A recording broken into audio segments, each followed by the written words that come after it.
All right, here we are at Lewis and Clark State Park. Sorry, it's quite a windy day. This is about 30 miles south of Sioux City, Iowa, right off of Interstate 29, just to the west of Interstate 29, about 2 miles. There you see it's along a lake. So let's go in and see what they've got.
This stone marks the second camping ground in Monona County of Lewis and Clark on their voyage up the Missouri River in August 1804. Erected by Iowa Society and Onawa Chapter Daughters of the American Revolution, June 1921. All right, we're walking over to look at the keelboat in Lewis and Clark State Park once again.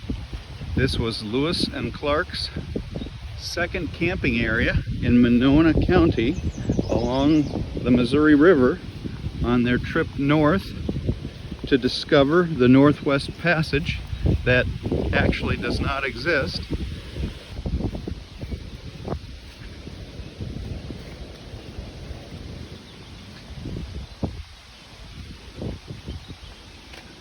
All right, there it is, replica keelboat.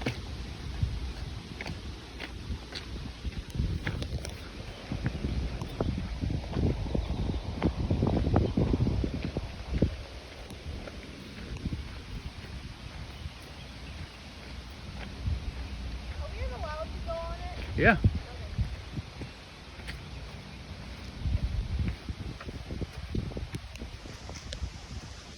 You can only go up here.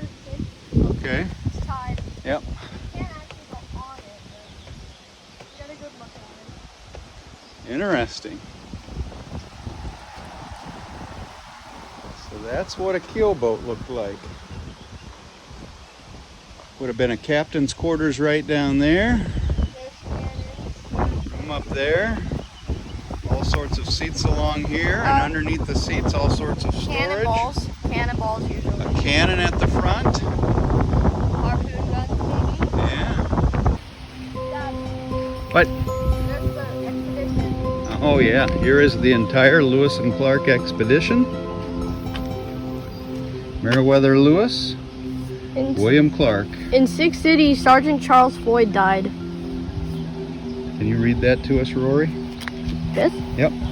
In 1804 to 1806, Captain Meriwether Lewis and William Clark led the Corps of Discovery on an epic journey, charged by President Thomas Jefferson to find a water route to the Pacific Ocean through the newly acquired Louisiana Territory. They mapped the land, recorded its resources, and met with and learned from its native inhabitants. The landscape has changed since Lewis and Clark explored it. Rivers have been dammed, forests cut over, prairies plowed under, and roads built to the horizon.